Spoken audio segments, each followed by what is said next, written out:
Introduction. Not good enough. On a Saturday in May of 2005, a 52-year-old man collapsed, having had a cardiac arrest during a fun run. I noticed the commotion as I was driving past on my way to work and stopped. Several other runners, including a general practitioner, had already stopped to help, and the ambulance service was in attendance. I'm pleased to report that with everyone's input, the man was resuscitated, taken to hospital, and received stenting to the main artery down the front of his heart. The outcome was so good that it later made the front page of the local newspaper. When I arrived at work on Monday, I felt fairly pleased to have been a contributor to such a positive outcome. Before I could become too proud, however, one of my staff pointed out that I had seen the very same gentleman 2 years earlier for an exercise treadmill test. The test had been normal, and I had reassured him that everything's okay. This revelation shocked me. Had I done the wrong thing by this man? Had I misinterpreted the test?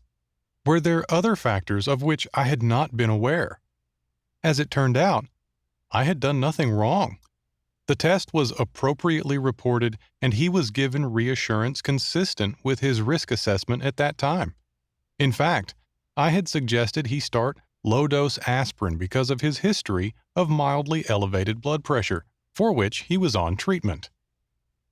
Not good enough. My original assessment in 2003 had limitations. This book is about how, with today's technology, we can do better, potentially much better. It's about improved dealing with risk through investigation and management.